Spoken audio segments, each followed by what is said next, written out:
Ang singsing na diamante sa kanyang daliri ay binili gamit ang aking credit card. Isa iyong klasikong solitaire na may 2 karat. Kumikislap sa ilalim ngang mainit at gintong ilaw en Aurelia sa Bonifacio Global City. Katatapos lamang ipadala sa akin ngang asawa kong si Mateo ang litrato. Kalakip ang mensaheng nagsasabing mag-impake ako at lisanin ang condominium sa Makati bago magtanghali kinabukasan. Hindi niya alam na hindi kailanman naging kanya ang apartment. At permanente ko nang ipinablock ang card na ginamit niya upang bilhin ang kaligayahan ng kanyang kabit. Naupo ako sa tahimik at madilim, naming sala sa 16 na palapag. Habang ang ugong air conditioner, lamang ang tanging tunog na kasama ko. Sa loop ng 10 mahahabang taon. Dito mismo ako nanirahan. Unti-unting pinaliliit ang sarili upang maramdaman ni Mateo na siya ang higanteng lagi niyang gustong maging. Isa akong nakatataas na analista sa pananalapi ng makakilala kami.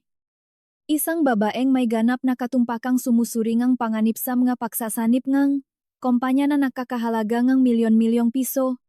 Ngunit nang magpakasal kami. Hindi kinaya ng marupo na ego ni Mateo ang isang asawang mas malaki ang kinikita.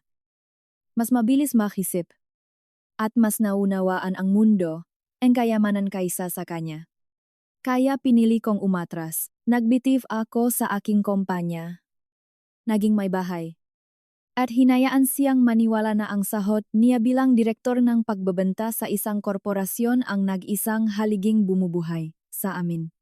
Hinayaan ko siyang makunwaring sapat ang buwan ng sweldo niya upang tustusan ang marangya naming pamumuhay. Ang mga hapunan namin sa Bonifacio Global City. At ang mamahaling bayarin sa samahan nga residente sa prestihiyosong ari-ariang ito sa Makati, bawat buwan. Palihim kong sinusuportahan ang buong pamumuhay niya. Binabayaran ko ang aming magastusin sa pamamagitan ng isang automatikong trust account na iniwan sa akin ng yumao kong ina. Upang hindi niya kailanman makita ang tunay na halaga nga bayarin. Ginawa ko iyon upang protektahan ang kanyang pagmamataas. Dahil naniwala akong nangangailangan ng sakripisyo ang pag-ibig.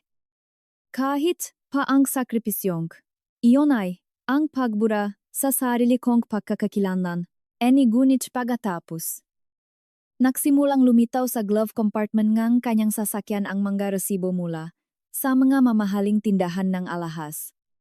Sumunod ang mga pulong pangnegosyo sa kalaliman ng gabi na palaging ginaganap umano sa mga 5 bituing hotel sa Alabang o Taguig. At sa wakas, ngayong gabi, dumating ang litrato ng isang kamay na may suot na 2 karat na singsing na diamante. Kalakip ang mensaheng nagsasabing, sa wakas ay magpapatuloy na ako sa buhay kasama ang isang taong tunay na kapantay ng katayuan ko. Kaya umalis ka na sa tsondo ko bago bukas.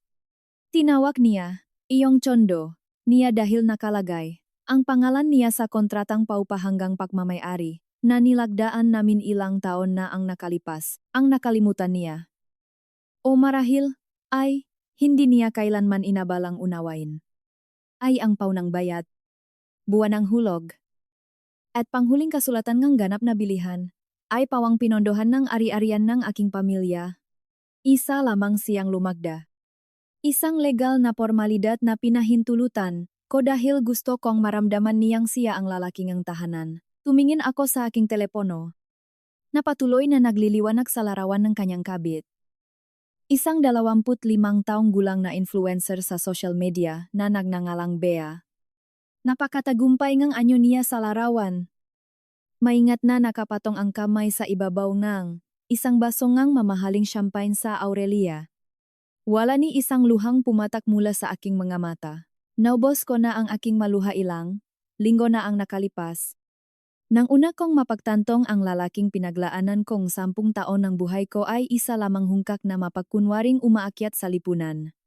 Sa halip, binalot akong malamig at matalim na kaliwanagan. Ang pamilyar na pakiramdam ngang isang analista sa pananalapi na nakakatuklas ngang napakalaking hindi pakakatukma sa isang talaan ng pananalapi.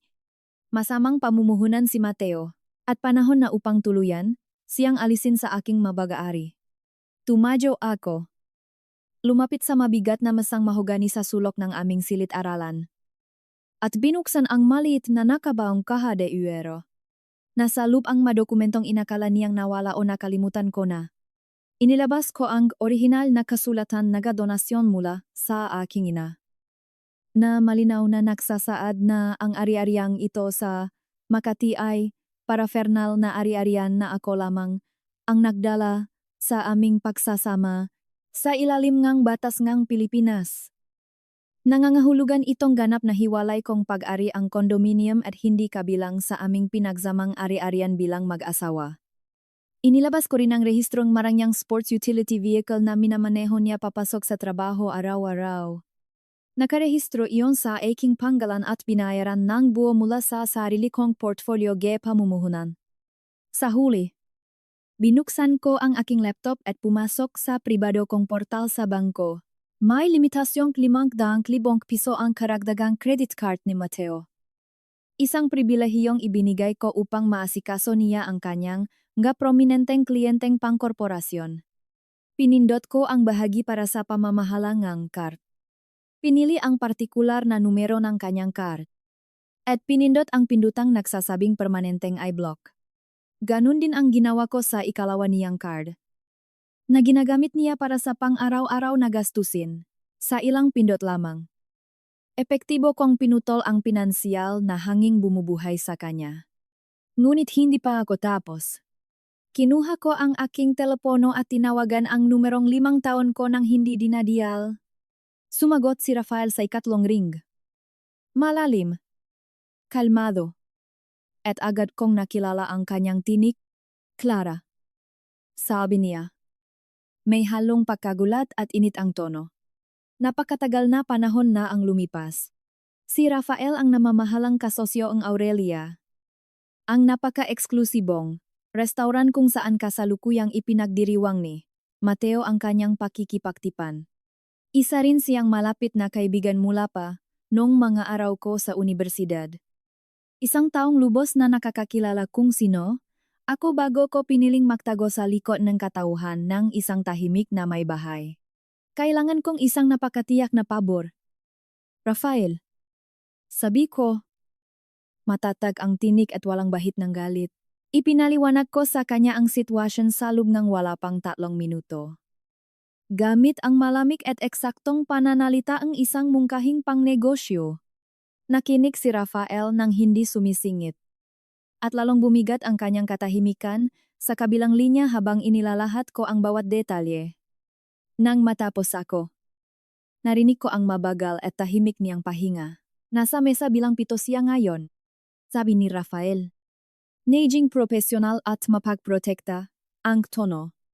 Kaka-order lamang niya. NG pinakamahal. Naming lumang. Champagne gamit ang karagdagan mong card. Paano mo gustong ayusin ito?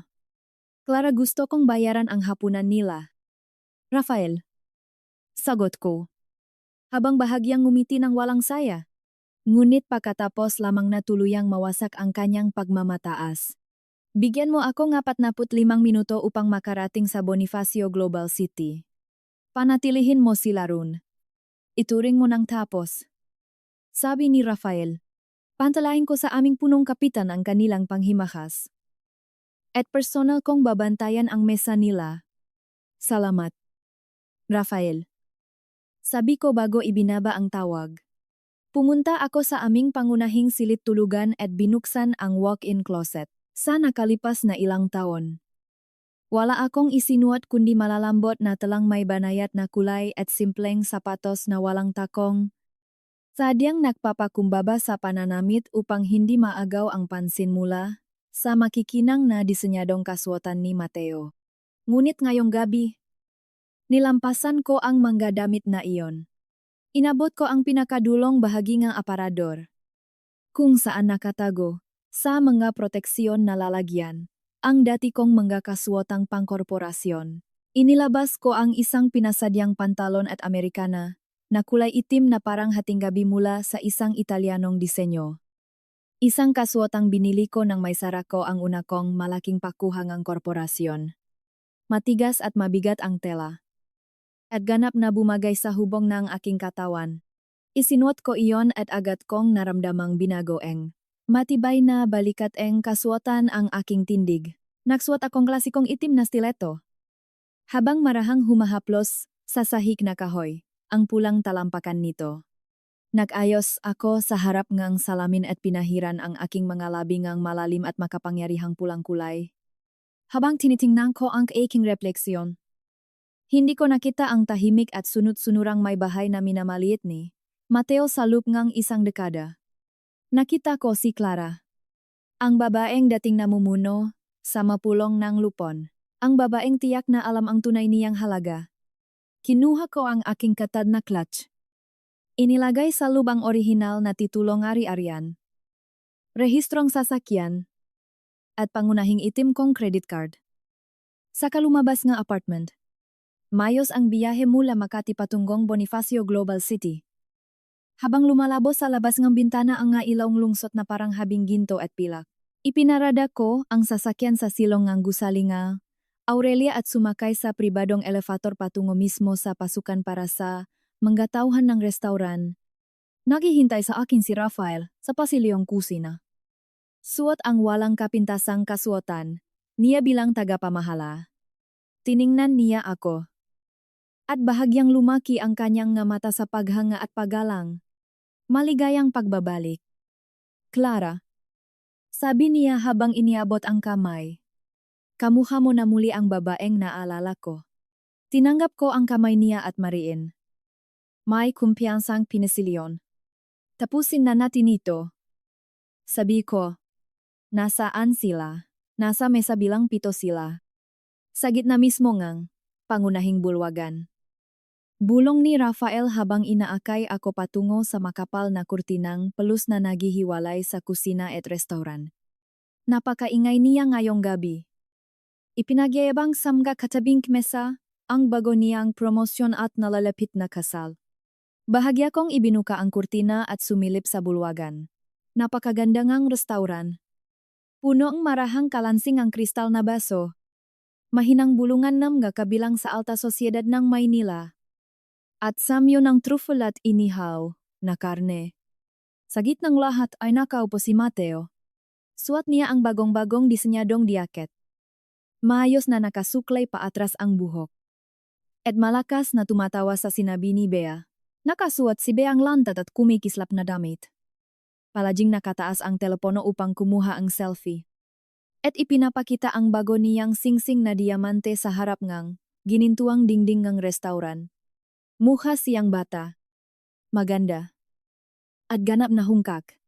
Pinanut ko si Mateo habang ikinakaway ang kamay at tinatawag ang punong tagapagsilbi sa mapagmataas na pagpitik ng kanyang mga daliri. Dalhin ninyo ang kuwenta. At isa pang boteng Dom Perignon na mayuwi. Sabi ni Mateo.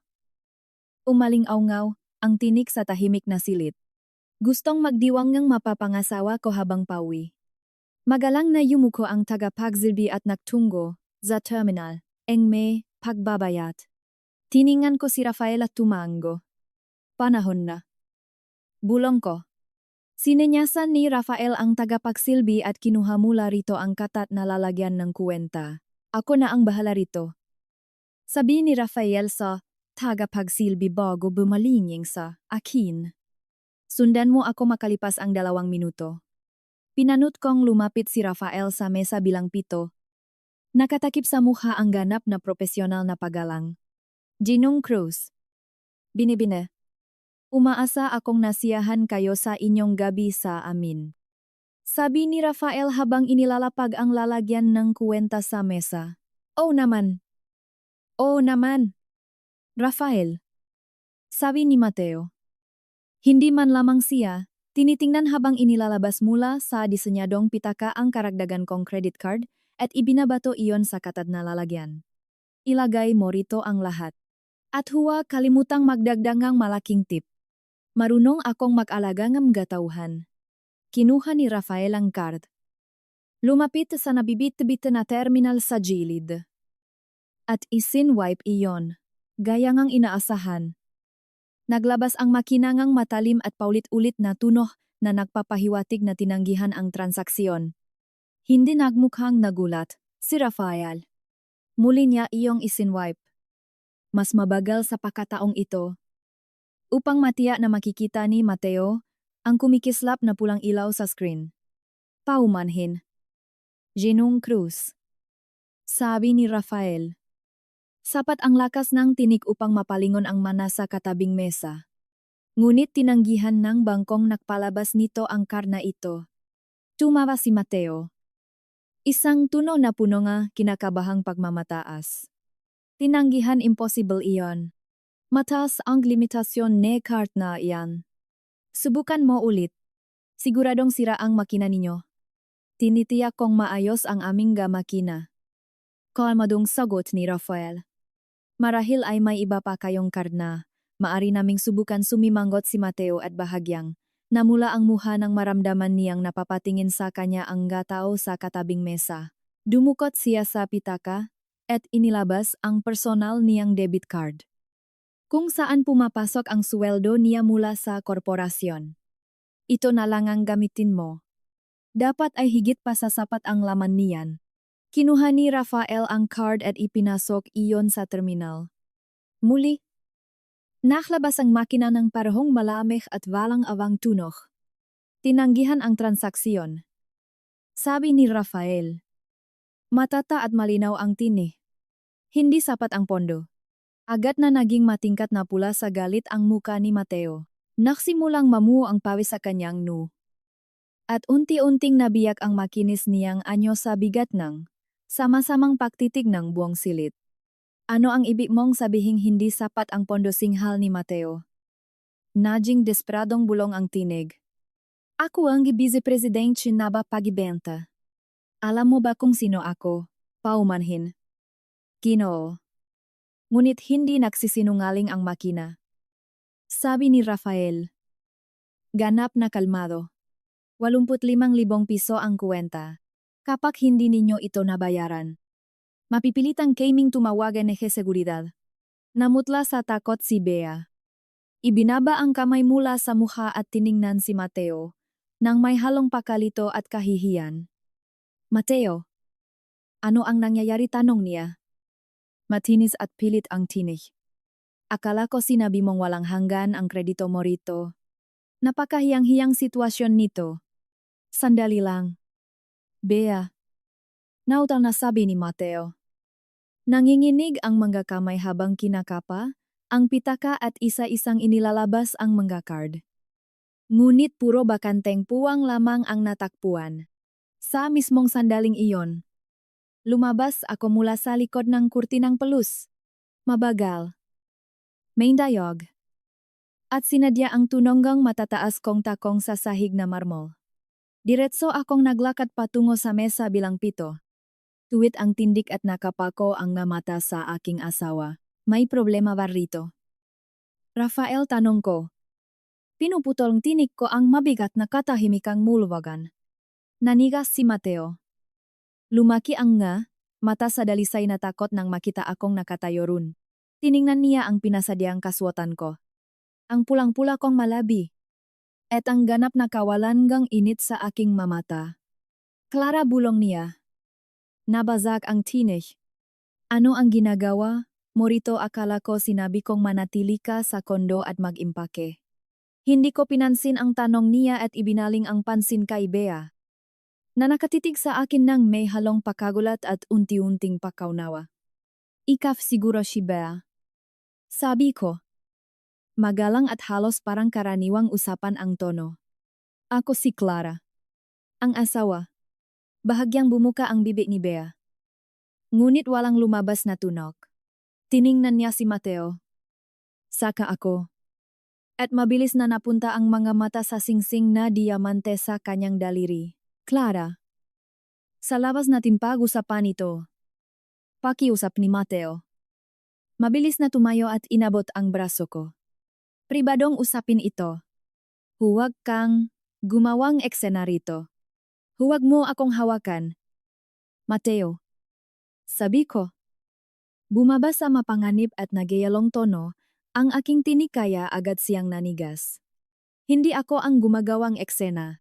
Ginawa mo iyon sa sarili mo nang magpasya kang gamitin ang pera ko upang bilhan ngang Singsing ang ibang babae. Ano ang sinasabi mo na utal na tanong ni Mateo? Pilit pinananatili ang mapagmataas na anyo alang-alang samga nanonut sa paligid. Kumikita ako nga, sarili kong pera. Buhay ko ito. Hindi mo ako pag-ari. Hindi nga kita pag-ari. Sagot ko habang binubuksan ang katad na clutch at inilalapag ang orihinal na titulongang ari-arian sa mesa. Katabingam ga tinanggihang credit card. Ngunit pag-ari ko ang kondominium sa Makati na tinitirhan mo ngayon. Ito ang orihinal na titulo. Nakarehistro lamang sa aking pangalan bilang hiwalay kong minanang ari-arian. May eksaktong 12 oras ka upang alisin ang magagamit mo sa bahay ko. Mateo, kapag naroon ka papagsapit ng tanghali bukas, itatapon enehe aking menehatauhan, sa seguridad ang menehagamit mo sa basurahan enehe lobby. Tinitigan ni Mateo ang dokumento at namutla nang makilala ang opisyal na selyong rehistro nga kasulatan. Hindi. Tahanan natin ito. Bulong niya. Nanginginig ang tinik. Sabay natin iyong binili. Wala kang biniling anuman. Mateo. Sabi ko. At umabot ang tinik ko sa bawat sulok ng tahimik na silid. Sa nakalipas na 10 taon. Nabuhay kasama na ko habang nagpapanggap na isang lalaking umunlad sa sarili niyang pagsisikap. Nasa akin din ang rehistrong sports utility vehicle na minaneo mo papunta rito ang gayong gabi.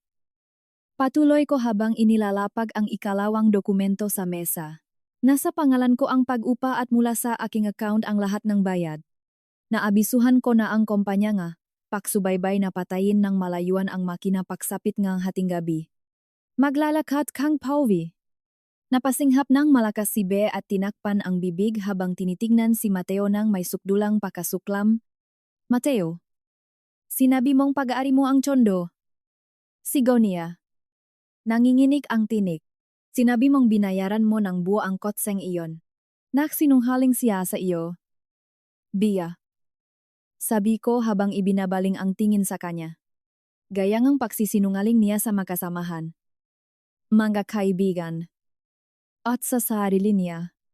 Ang singsing sa daliri mo ay binili 3 araw na ang nakalipas gamit ang karagdagan kong card. Nakakapawalang bisa ko lamang. Iyan ang dahilan kung bakit tinanggihan ang transaksyon niya. Ang kwenta ninyong 85,000 piso para sa hapunan ngayong gabi ay nakapangalan din sa aking account. Nakatayo lamang si Mateo. Ganap na inubaran enehe dignidad. Mababaw ang pahinga habang unti-unting bumabagsa. Sa kanya ang katotohanan ng kanyang pakawasak. Ang mabulungan sa katabing mesa ay naging tuloy-tuloy na ugong ng pangungutya at pahatol. Sa alta sosyedad ni Maynila. Walang mas malaking kasalanan kaysa ang mabunyag na isa kang huwad. Kitang-kita ang matinding kahihiyan sa pagbagsa ng kanyang mabalikat at sa mabilis na paglibot ng mapasasilid. Naghahanap ngang daang matatakasan na hindi naman umiral. Clara. Pakiusap. Bulong ni Mateo. Nabasak ang tinig habang nakikiusap ang mga mata. Huwag mo itong gawin sa akin. Ang karera ko. Ang reputasyon ko. Wala kang reputasyon. Mateo. Sabi ko nang walang emosyon. Isa kang direktor ngang pagbebenta na hindi man lamang kayang pamahalaan ang pananalapingang sariling tahanan ng walang manangang kanyang asawa. Bumaling ako kay Rafael. Na nakatayo lamang sa tabi at kalmadong pinapanood ang buong pangyayari na may kontentong muha. Rafael. Pakilagay ang hapunan nila sa personal kong account. Sabi ko habang inaabot sa kanya ang pangunahing itim kong credit card. Ayokong malugi ang iyong establishmento dahil sa isang karaniwang mapagpanggap na umaakyat sa lipunan. Siyempre. Clara. Sabi ni Rafael habang magalang na tumatango at kinukuha ang card. Ipoproseso ko ito kaagad. Tiningnan ni Bea si Mateo. Baluktot sa galit at kahihiyan ang mukha. Hinablot niya ang singsing na diamante mula sa daliri. Ibinato iyon sa mesa kung saan kumalansing sa mga walang lamang baso ng champagne. At kinuha ang disenyado niyang handbag. Isa kang kaawa-awang sinungaling.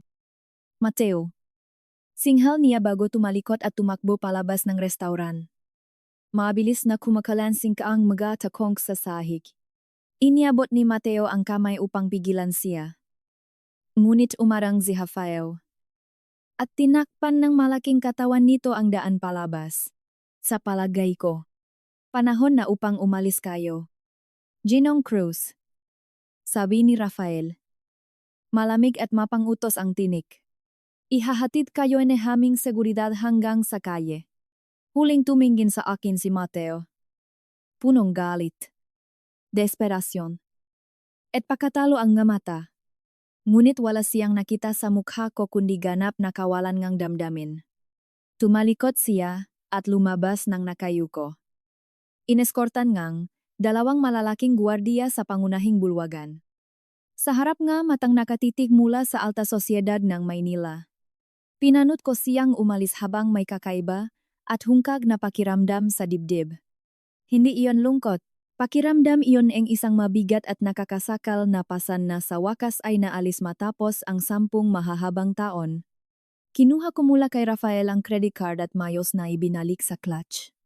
Salamat, Rafael. Sabi ko habang binibigyan siya ngang taos-pusong ngiti. Anumang oras. Clara. Sagot niya. Sa silid ng lupon katunay na nababagay. Hindi sa pagtataho sa kusina. Lumabas ako ng Aurelia at sinalubong ng malamig na hangin ng gabi sa Bonifacio Global City ang aking muka. Sa unang pagkataon sa loob ng isang dekada. Naramdaman kong buhay ako. Na may nahuek ko pabalik sa Makati. At ang mailawng lungsod ay hindi na mukhang ginintuang, hawla kundi isang mundong puno ngang walang hanggang posibilidad. Nang pumasok ako sa kondominium. Naiba ang katahimikan. Hindi na iyon nakakasakal. Mapayapa na iyon. Naupo ako sa sofa. Tinitiknan ang tanawin ngeng, Maynila at ninanamnam ang tahimik na kapangyarihan ng sarili kong espasyo. Biglang umingay ang telepono ko sa ibabaw ng mesa. Kinuha ko iyon. Umaasang, isang desperadong. Paginji enehetawad o pakiusap mula kay Mateo.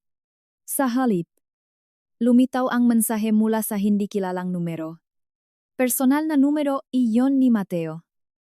Ngunit ganap nang nagbago ang tono ng mensahe. Akala mo nanalo ka na. Clara. Nakasad sa mensahe. Akala mo mari mo lang akong palayasin at ipahiya sa harap ng lahat. May mga koneksyon akong hindi mo alam. Alam ko kung gaano kalaki ang iniwan sa iyong ina mo. At alam ko kung paano kukunin ang bahagi na sa batas ay para sa ating mag-asawa. Pagsisisihan mo ito. Kukunin ko sa iyo ang lahat. At hindi mo man lamang makikitang paparating iyon. Tinitigan ko ang screen habang nakalutang ang hinlalaki ko sa ibabaw nito. Hindi ako nakaramdam ngang takot. Mapanganib ang isang nasugatang narsisista. Ngunit napakadali rin niyang hulaan. Kinuhaan kong larawan ang mensahe at agad na ipinadala sa personal kong email upang itago bilang ebidensya. Gusto niyang digmaan. Ngunit wala siyang kamalay-malay na ginugol ko na ang nakalipas na 10 taon sa pag-aral ngang bawat kilos niya. Bawat kahinaan. At bawat utang. Naglalaro siya gedama. Samantalang matagal ko nang naitakda ang buong larangan ng ahedres. Sumandal ako sa maunan habang unti-unting lumilitaw sa mukha ko ang malamig at eleganteng ngiti. Subukan niya, hindi ako bumangon na may bigat sa aking dibdib kinaumagahan. Sa halip, naramdaman ko ang kakaiba at malamig na kaliwanagang 10 taon ko nang hindi nararanasan. Ang sikat ng araw na pumapasok sa bintana ng aking silid sa Makati ay tila mas maliwanag, na parabang tinatanggal ang bawat natitirang dumi ng nakaraan. Inihanda ko ang aking sarili ng walang pagmamadali. Isinuot ko ang pinasadyang kulay abong pantsuit na matagal nang nakatago sa likod ng aparador. Isang 12 kong buhay bilang nakatataas na analista sa pananalapi. Tumingin ako sa salamin at nakita ang isang babaeng matagal ko nang hindi nakikilala. Isang babaeng may kontrol, talino, at kapangyarihan. 9:00 ng umaga nang makarating ako sa tanggapan ni Abogadong Donato sa Salcedo Village. Amoy lumang katat. Mamahaling mahogany. at bagong timplang espresso ang tanggapan, si Abogadong Donato ay isang pamilyar na mukha. Ang tapat na abogado ng aking pamilya na tumulong sa aking ina sa pagayos ng aming mga ari-arian bago siya pumanaw. Naupo ako sa tapat ng kanyang malawak na mesa habang inilalapak niya ang makapal na folder na naglalaman ng matitulo at dokumento. Tiningnan niya ako gamit ang matatalim at mapanuring mata. May halong paalala at profesional na kahandaan sa tingin. Clara, natanggap ko ang nga dokumentong ipinadala mo kagabi. At masasabi kong naglalaro, ang asawa mong isang, napakapanganib ngunit napakahangal na laro. Panimula niya sa malalim at seryosong tinig. Tumango ako at sumandal sa upuan habang dahan-dahang humihigop ngang mainit na kape. Gusto kong matiyak na nakasara ang bawat posibleng pasukan. Abogado. Mahinahon kong sagot. Gusto kong sasandaling subukan niyang kumilos. Ang tanging hahantungan niya ay ang sarili niyang pagkawasak. Bahagyang ngumiti si Abogadong Donato habang inaayos ang salamin. Sa ilalim nga, kodigo ngang, pamilya ngang Pilipinas. Dahil minanamo ang kondominium sa Makati at ang iyong mga portfolio ngang pamumuhunan bago ang kasal. Itinuturing ang mga iyon na parafernal na ari-arian. Paliwanag niya habang itinuturo ang makasalungguhit na talata sa dokumento. Walang anumang legal na karapatan si Mateo sa mga ari-ariang ito. At hindi kabilang ang mga ito sa pinagsamang pakinabang ng inyong pagsasama. Ngunit dahil matagal niyang ipinapakitang siya ang may-aring lugar, maari siyang gumawa ng isang desperadong hakbang. Dagdag niya, habang seryosong nakatingin sa akin. Kaya ngayong araw, ay maghahain tayo ang anotasyon ngang. Salungat na paghahabol direkta sa rehistro M nga kasulatan. Haharangin natin ang anumang pagtatangkang ibenta. Isanla. O ilipat ang ari-ariang ito. Upang maging ganap na imposible para sa kanya na galawin iyon. Naramdaman kong unti-unting nawawala ang tensyon sa aking mga balikat. Ang sistemang legal na inakala ni Mateo na malalampasan niya sa pamamagitan ng alindok at kasinungalingan ay nagtatayo na ngayon ng hindi matitinak na pader sa paligid ko. Gumawa rin kami ng formal na liham na nagutos sa kanyang lisanin ang lugar sa loob ng 5 araw. At naghahanda kami en gasong sibil para sa pagsusuri en mga kuwenta at danyos kunay en mga hindi autorizadong transaksyon sa iyong linya en kredito. Dagdag ni Abogadong Donato.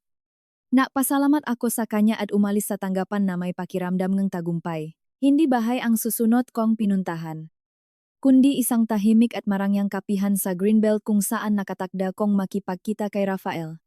Naghihintay na siya sa akin sa isang mesang nasa sulok. Maayos ang anyo sa kaswal ngunit disenyadong kasuotan. At nakabukas ang laptop sa harap niya. Clara, iba ang hitsura mo ngayon. Bati niya habang tumatayo at magalang na humahalik sa aking pisngi. Kamuha mo na ang napakahusay na analistang dating kayang higitan ang buong lupon ng madirektor. Taos puso akong ngumiti. Ang unang tunay na ngiting lumabas sa aking mga labi sa napakahabang panahon. Iba rin ang pakiramdam ko. Rafael. At handa na akong bumalik sa trabaho. Iniharap niya sa akin ang laptop na nagpapakita ng masalimuot na mga ang pinansyal at mga talahanayan ng lumalaking grupo niya nga restauran. Kailangan kong suriin mo ang aming portfolio para sa pagpapalawak. Clara, dahil alam kong ikaw, lamang ang makakakita sa malilit na butas sa mga numerong ito. Profesional na kontrata ito. At babayaran ka namin ayon sa tunay mong halaga. Nang simulan kong basahin ang numero, naramdaman kong muling nagising ang aking isip, ang bawat kahon, bawat formula, at bawat balanse ay tila nakikipag-usap sa akin sa wikang matagal ko nang hindi nagagamit. Ginugol ko ang sumunod na 4 na oras sa masusing pagsusuri sa pananalapi. Natuklasan ang 3 malalaking hindi pagkakatukma sa buwis.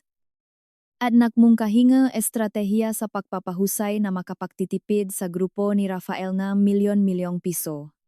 Napakahusay nito. Clara. Bulalas ni Rafael habang binabasa ang mga paunang tala ko. Sa loob ng 4 na oras, Nalutas mo ang problemang 2 linggo ng pinaghihirapan ng kasalukuyang pangkat namin sa accounting. Sinabi ko sa iyo, hindi ka kailanman nilikhang maging isa lamang may bahay na nagtatago sa anino ang lalaking hindi man lamang kayang magbayad ang sarili niyang manggakwenta. Nang hapong iyon, habang pabalik ako sa kondominium, nakaramdam ako ngang malalim na uringang pagaling. Hindi na nakatali ang aking pagpapahalaga sa sarili sa paksang-ayon ni Mateo o sa marupok niyang ego.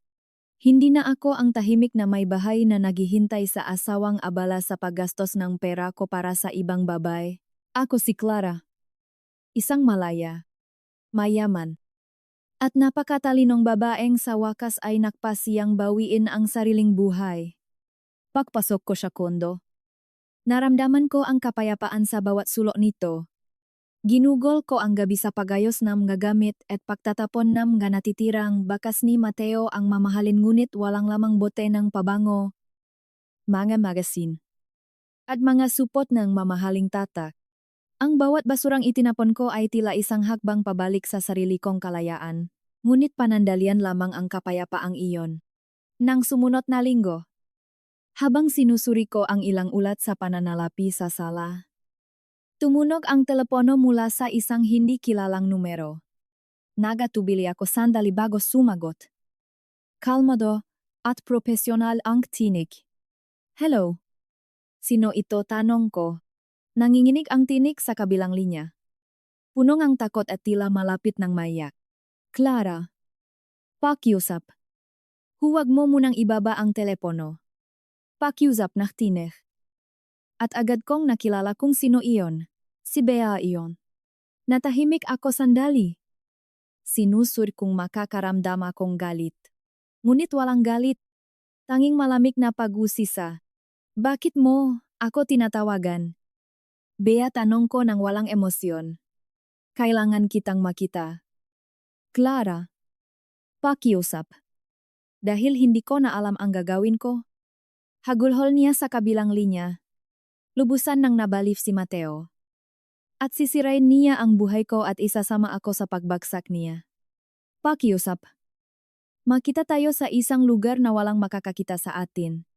Mabilis kong sinuri ang sitwasyon at napaktantong maring mahing isang makapangyarihang kakampi ang desperadong kabit. Makita tayo sa isang maliit na kapihan sa Legazpi Village sa loob ng 30 minuto. Sabi ko bago ibinaba ang tawag. Nang makarating ako sa kapihan, nakita ko si Bea sa pinakadulong sulok. Malayo sa mga bintana. Wala na ang maingat niyang binuong anyo para sa Instagram. Magulo ang buhok. Walang anumang pampaganda. Namamaga ang mga mata. At nakasuot, siyang ang simple at maluwag na hoodie upang itago ang mukha. Naupo ako sa tapat niya nang hindi nagpapakita ng anumang emosyon. Tumingala siya sa akin. At nakita ko ang matinding takot sa kanyang mata. Kabaliktaran ng mapagmatas na babaeng minamalit, ako noon sa Aurelia. Salamat sa pagpunta. Clara. Bulong niya habang nangingini ang mga kamay na nakahawak sa isang baso ng tubig. Humihingi akong tawad sa lahat. At alam kong wala akong karapatang humingi ng kapatawaran sa iyo. Ngunit talagang natatakot ako kay Mateo. Dumiretso ka sa punto. Pia. Sabi ko habang tuwirang nakatingin sa kanyang mata. Wala akong oras para sa dramang pambata. Kaya sabihin mo kung bakit ka tumawag. Huminga siya ng malalim. Inilabas ang telepono. Ipinatong iyon sa mesa. At binuksan ang mga mensahe. May balak gumawa si Mateo ng isang malaking krimen. At gusto niyang gamitin ang pangalan ko upang may sakatuparan iyon. Paliwanag niya habang ipinapakita ang ngalarawan ng kanilang pag-usap. Lubusan na siyang walang pera. Clara. At sinuspinde siya ang kumpanya dahil sa mga reklamong natanggap mula sa mga kliyente tungkol sa kanyang pag-ugali. May utang siyang milyon-milyong piso sa mga pribadong nakpapautang. At pinakbabantaan nila siya.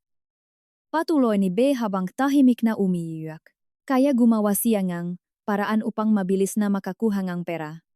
Gumawa siya nga huwad na espesyal na kapangyarihan ngang abogado gamit ang pekeng pirma mo at ang mga personal mong dokumento.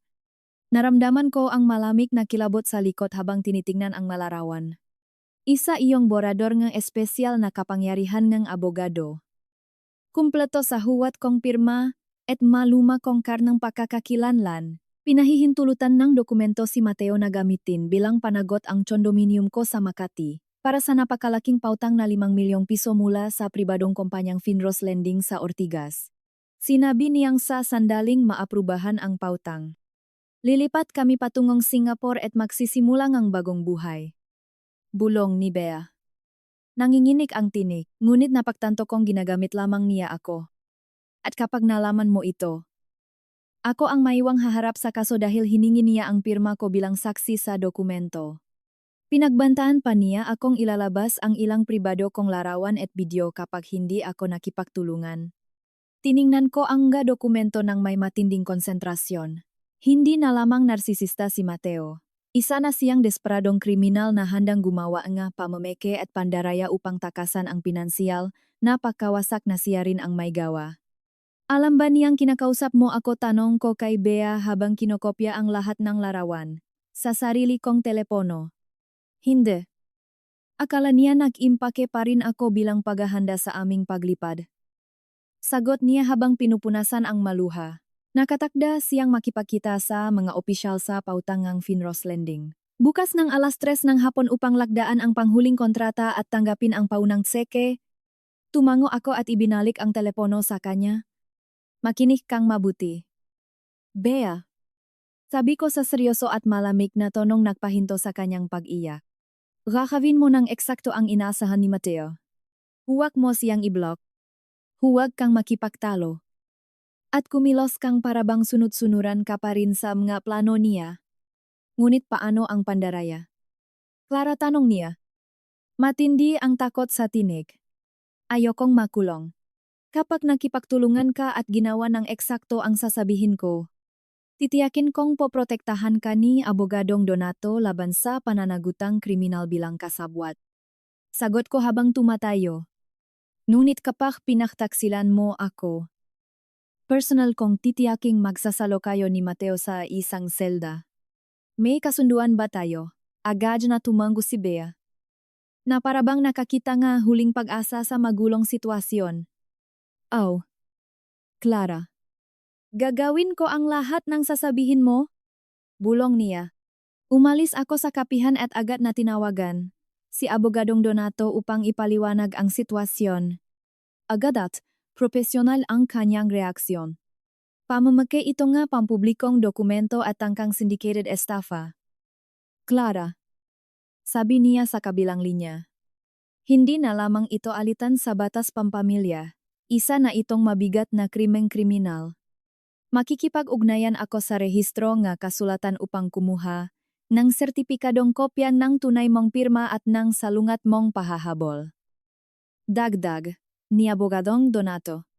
At kailangan nating agad na kontakin ang Finros Lending upang ipaalam sa kanila ang nagaganap na pandaraya. Tinawagan ko rin si Rafael, na may malawak na koneksyon sa mundo ng pananalapi at negosyo sa Maynila. Nang marinig niya ang pangalan ng Finros Lending, agad siyang sumagot ng may kumpiyansa. Kilala ko ang may-ari ng Finros. Clara. Ginoong Sebastian ang pangalan niya. At lubos niyang kinamumuhian ang anumang uri enge panloloko dahil pinoprotektahan niya ang reputasyon enge kumpanya. Tatawagan ko siya ngayon din at ayusin ang isang pulong para sa atin. Makalipas ang ilang oras, nakatanggap kami ng kumpirmasyon mula kay Rafael.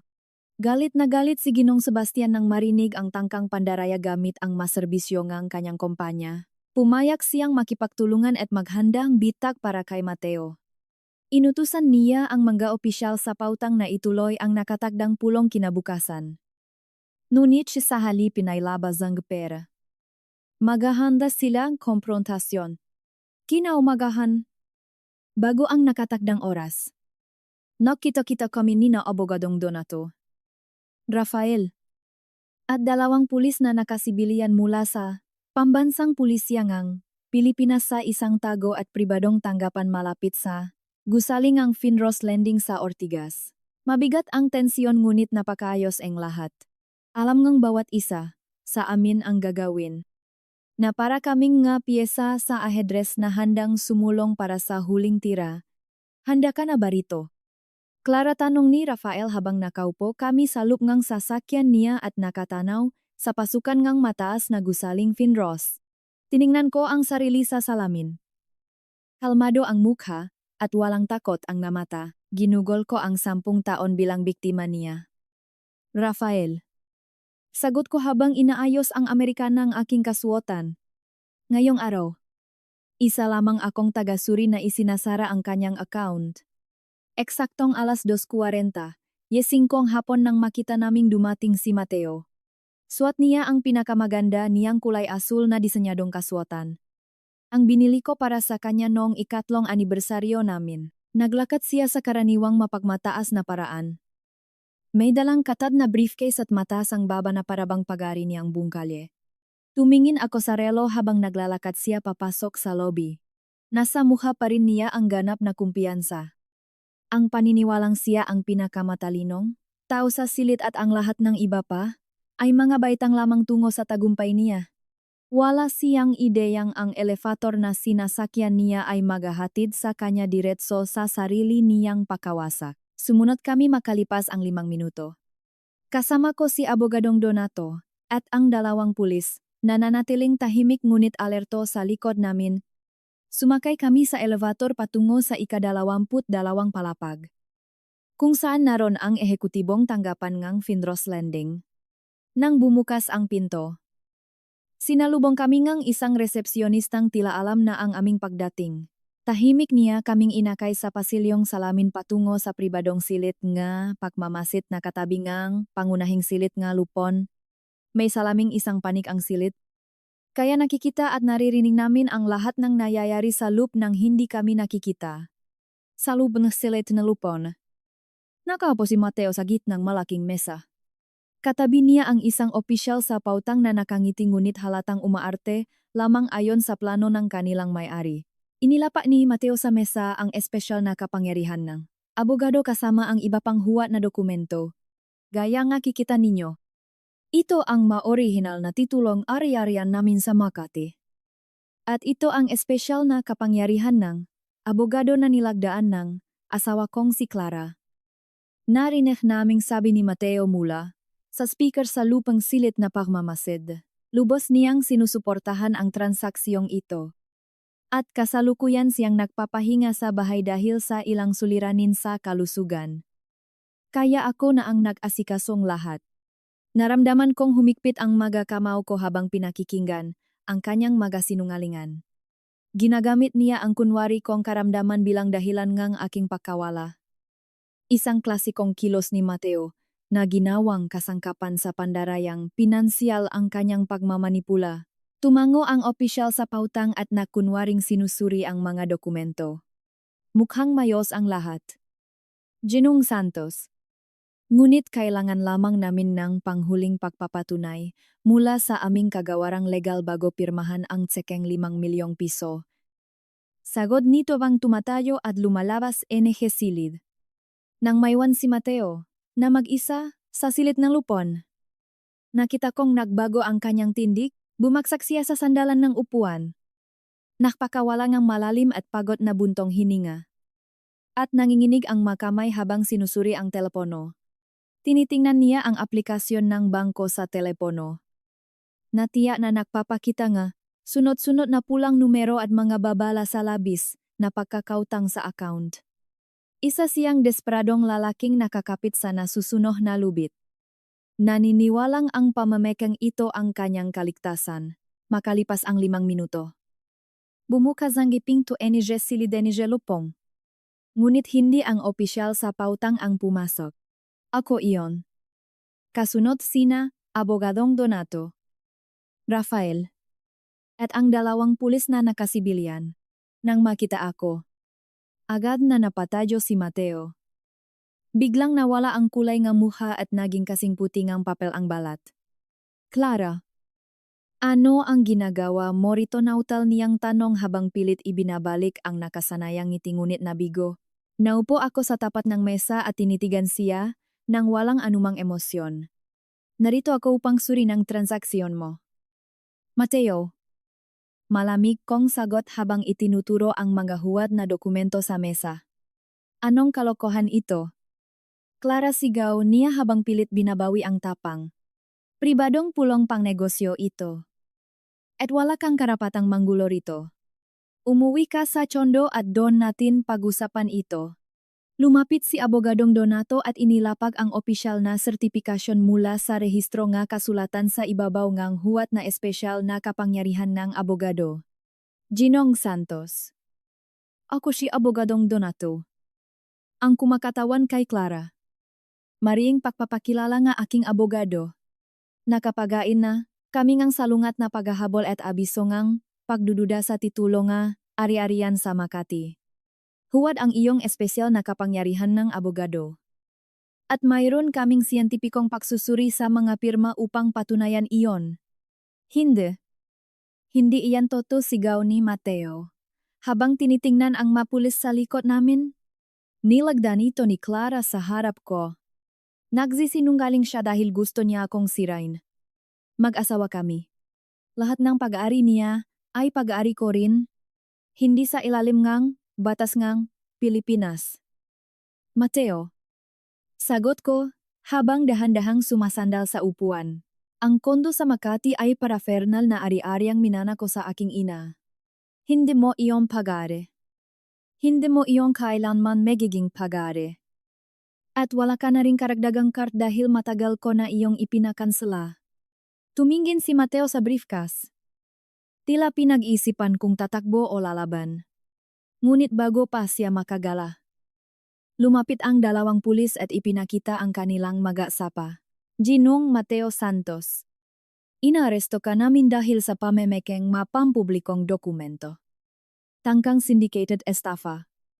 At paglabag sa Batas Republika, ukol sa pandaraya sa credit card. Pahayag nga, opisyal habang inilalabas ang mga posas. Sa sandaling iyon, tuluyang gumuho ang huling bahagi ngang huwat niyang katauhan. Lumuhod siya. Tinakpan ang mukha ngang gakamay.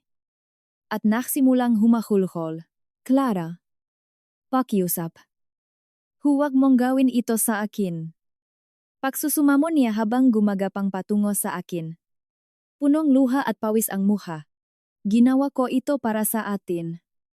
Para sa kinabukasan natin. Baon ako sa utang.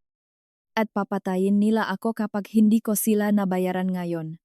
Tiningnan ko siya mula ulo hanggang paa. At ang tanging naramdaman ko ay matinding. Awa para sa taong itinayo ang buong buhay sa kasinungalingan. Hindi mo ito ginawa para sa atin. Mateo. Bulong ko sa tining na kasing laming ng yelo. Ginawa mo ito para sa sarili mong kapalaluan. Kasakiman.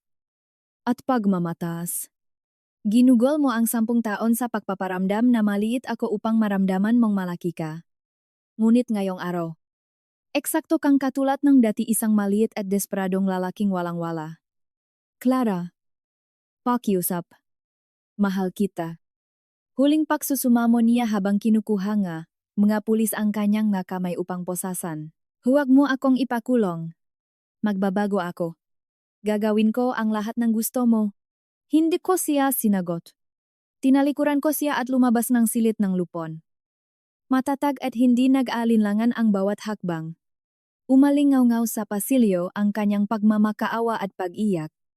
Ngunit sa bawat hakbang kong palayo, lalo iyong humina hanggang sa tuluyang lamunin ngang, katahimikan ngang bago kong kalayaan.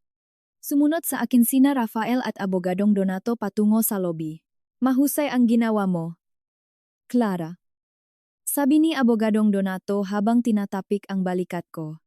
Napakabigat ng ebidensya laban sa kanya. At sa pakikipagtulungan ni Bea at patoto ni Ginoong Sebastian. Hindi niya matatakasan ang hatol na pagkakabilanggo. Salamat. Abogado. Sagot ko habang nakikipakamay. Ikaw na ang bahala sa mga legal na detalye mula rito. Nang makalabas kami sa gusali. Huminga ako ng malalim at ninamnam ang hangin ng ortigas na tila mas malinis ngayon. Naglakad sa tabi ko si Rafael. Nakapasok ang makamay sa bulsa at may mapagmalaking ngiti. Kaya? Ano ang susunod para kay Clara, tanong niya. May halong pananabik ang tinik. Tumingin ako sa malawak na kalangitan ng Maynila at sa matataas na gusali ng Begeche at Makati na maringal na nakatayo. Bubayin kong muli ang buhay ko. Rafael. Sagot ko ng buong kumpiyansa. Susuring ko ang buong portfolio mo. Palalawakin ang aking mga pamumuhunan. At gagawing tunay. Natahanan ng kapayapaan at sining ang tsondo ko sa Makati. Napakagandang plano niyan. Clara. Sabi niya habang binubuksan ang pinto ngang sasakyan para sa akin. Hayaan mong ilibre kita ngang hapunan upang ipagdiwang ang opisyal na pagbabalik ngang pinakamatalinong analista sa pananalapi sa Maynila. Ngumiti ako at sumakay sa sasakyan. Handang harapin ang susunod na kabanata ngang aking buhay. Ang masumunod na buwan ay naging panahon ng mabilis na pagbabago. Mabilis na umusat sa kagawaran ng katarungan ang kaso ni Mateo. At dahil sa mabibigat na ebidensya ni pamemeke at pandaraya, wala siyang ibang pagpipilian kundi umamin sa sala. Hinatulan siyang mabilanggo. Binawi ang kanyang lisensiyang pangkorporasyon. At isinama ang pangalan niya sa talaan nga hindi mapagkakatiwalaan sa bawat pangunahing institusyong pinansyal sa bansa. Nawalan siyang trabaho. Binawi ang marangyang sasakyan. At naglaho ang katayuan niya sa lipunan ng Begeche, na para bang hindi iyon kailanman umiral. Samantala, dahil sa pakikipagtulungan ni Bea sa kaso, nakaiwas siya sa pagkakakulong ngunit tuluyang umalis sa Maynila upang bumalik sa kanyang probinsya. Malayo sa mapagpanggap na mundo ngang social media na muntik nang sumira sa kanyang buhay. At ako bumalik ako sa kondo ko sa Makati.